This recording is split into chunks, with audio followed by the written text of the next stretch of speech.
Bos días a todos e a todas. Ahora que vamos a representar, trata de explicarnos que de pouco nos sirve acumular bienes e riquezas si queremos conseguir a felicidade. Presentámosvos pois a obra titulada Buscando o espírito da Navidad. Esperamos que vos guste moito e disfrutéis con ela.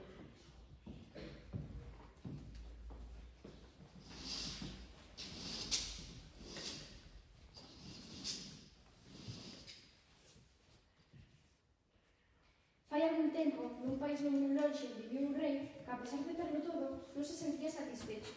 Sentía como un cosquilleo na barriga que lle provocaba un desosiego que non lle deixaba ser feliz. Sentábase no trono e non podía parar. Miraba para arriba, para baixo, dábase a volta, poñía cara desprendido, pero nada. Non sei o que me pasa, que non podo parar. Xa sei, chamarei ao meu médico. Médico, medicucho, ven inmediatamente. Que queredes, majestade? Quero que me mires o que me pasa, que non podo parar. Si, xa vexo que non paráis. Quero que lles examine o seu majestuoso culpa a ver se non ten algún frunco ou algo almorrana? Non quero, tamén me pica moito a cabeza. Entonces, quero que lles examine a súa real cabeza, non vai a ser que teña algo, que non teña chan de piollos. Que dices? Ademais, se os tuvera, sería secreto de Estado. Anda, dime xa o que teño. Xa sei, posto que non lle aprecio ningún mal físico forzoso e a pensar que súa majestade padece un mal psíquico ou del espírito. Un mal psíquico? E como se cura eso, medicucho das narices? Para que se lle cure o mal de espírito ten que facer examen de conciencia, majestade. Examen de conciencia. Anda, fora de aquí! El rei quedóse moi pensativo con lo que le había dicho o médico. En realidad, non sabía moi ben lo que era facer examen de conciencia, pero aquelo deulle que pensar e acto seguido chamou o seu xeneral. General, ven inmediatamente. Que queres de mí, majestade?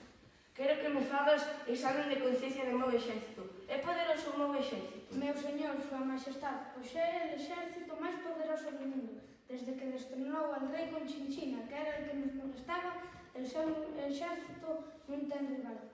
Non recorda que mandou cortar máis de 1000 cabezas aquel día para celebrar? Entonces de conciencia andamos mal. Que nos importan a nosotros as conciencias? Esas cabezas eran dos enemigos e esos nunca molestaron, majestade. Quere que mande cortar outras 1000 cabezas máis? Serás bestia. Anda, fora de aquí por decir eso. El rei habíase sentido mal al recordarlle el seu general que tía el exército máis poderoso e que había mandado cortar tantas cabezas. Entonces pensou que lo mellor sería chamar a seu tesorero para facer examen de conciencia dos seus tesoros. Tesorero, ven correndo!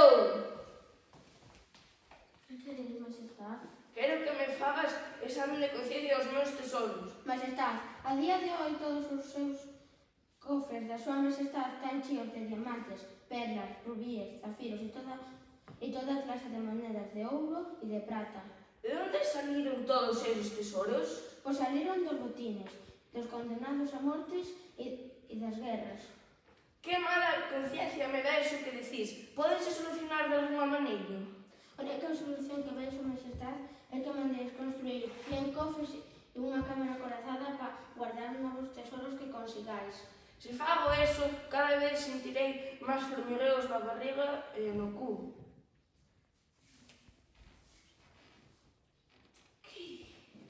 El rei agora pobríselle que se chama. Anda, fora da miña vista que vexo que non me sabedes aconsejar.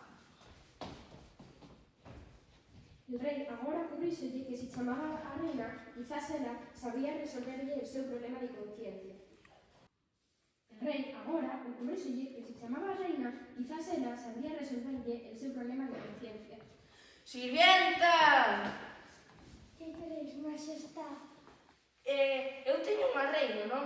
Claro, majestade, todos os reis ten unha reina, e a súa é unha soberana reina deso non lle quepa a menor duda.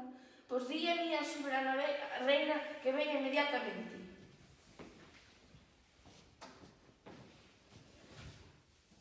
Que pasa agora? Por que non ven a reina? Dice que ahora mesmo están facendo a manicura e que non pode. Pois dille que eu sou o seu rei e que venga inmediatamente. Que pasa agora? Por que non ven a reina? Non lle acabaron de fer a manicura? Sí, acabaron de hacerlo, pero dice que si son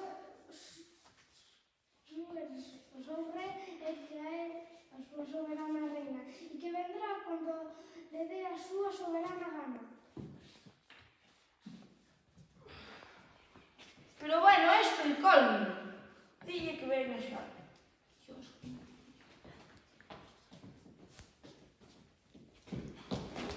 Vamos a ver, a que vende por tres demais, tan rei non son como tú. O sea, postos a mandar, haberá que ver quen é que máis manda. O sea, que che pasa? Crees que vas morrer porque che fico cool?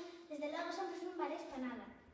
Cala, muller, non te poñas así. Que o que pasa é que se ve que estou pasando por unha mala racha e non sou feliz de todo. Claro, como vas ter a conciencia tranquila? Xa me acordo se me prometiche que me regalarías un collar de diamantes e unha diadema de zafiros. E non me regalaste, por eso che dan esos picores e non me podes dormir, porque eres un mal marido que non lle regala nada a súa pobre esposa. Pero se a cambio che regalei dous broches de ouro e cinco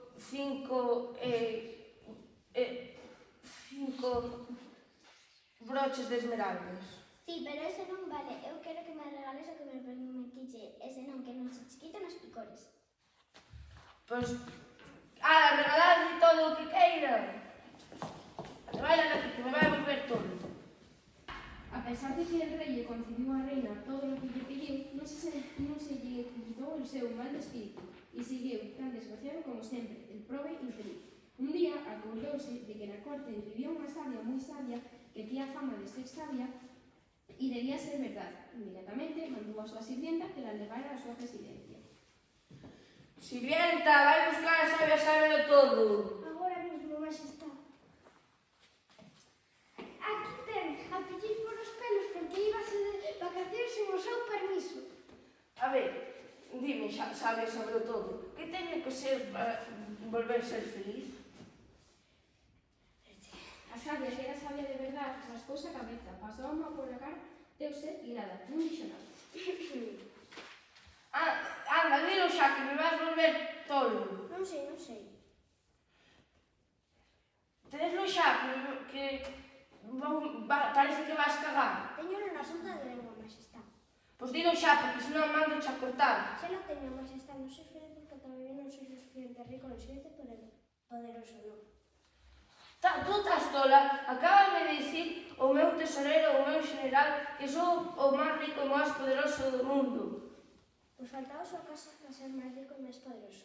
E que? Faltaos poseer o verdadero espírito da realidad. Cando decais, seres máis rico, máis poderoso e o máis importante. Quitarás ese mal de conciencia que tes. Pois, Sin perder un solo minuto, el rei deu órdenes aos seus servidores para que buscaran el espíritu da Navidad. Todo o mundo e lle trouxeran costase lo que costase. sirvienta, Que ordenáis, Majestad? ordeno que vayas buscar o espírito da Navidad e que non repares en gastos.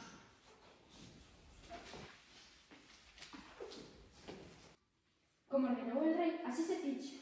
Os servidores del rei salieron en todas as direccións en busca de tan preciado bien, e ao cabo de algún tempo volveron dicindo que lo toparan. A primeira que creu habelo topado foi o tesorero, e por iso presentouse ante el rei. Majestad, xa lo descubrí.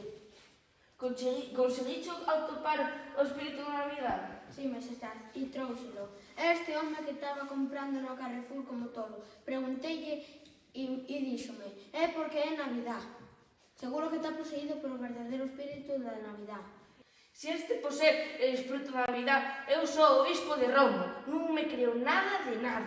Xúrallo tú, xa que a mí non me cree. Libre y sinceramente, buen rey, díxose, mira si estaréis poseídos y compré un bigote y unas botas de goma feísimas. Se este posee el espírito da Navidad, non me gusta ni un pelo. É el que ten todo o ano a miña muller a reina. Entonces, que facemos con él? Levalo da miña vista, antes de que mande cortarlle a cabeza. ¡Voume! Efectivamente, o home non poseía el verdadeiro espírito da Navidad. Por eso, el rei botoulo feliz. Al pouco rato entrou o xeneral que traía un borracho.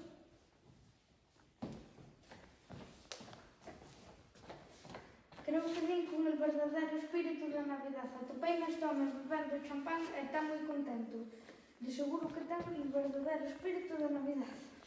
Toma, rei, bebe un traguín de champán, verás que contento te foi.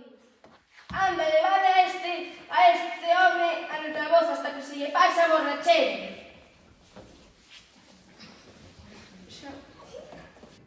Era verdad, el rei estaba de tan mal humor que nunca lo viran así. Xa se dispoñían os soldados a azotar a todos os sirvientes, cando entrou un neno pequeno. Era o fillo menor dunha das criadas del rei. Quérote moito, rei. Trouxeche un regalín e un gorro de lana para que non se che enfríe a cabeza. O neno acaba de transmitir o espírito da Navidad. Xa comprendín. Feliz Navidad, feliz Navidad. E así foi como aquel rei consiguiu o verdadero espírito da Navidad, que é o único que nos fai felices. Desde aquel día en adelante dedicouse a repartir todos os seus tesoros entre os necesitados e a xente que decía del seu rei. Temos el rei máis rico e poderoso del mundo porque é generoso e comparte as súas riquezas con os demais. E que noso rei viva moitos anos máis. El rei deuse conta de que a verdadeira riqueza non se esconde en fortes cofres con moitos candaos, nin se mete en oscuras cámaras acorazadas, sino que se comparte e se sirve para axudar as persoas que lo necesiten.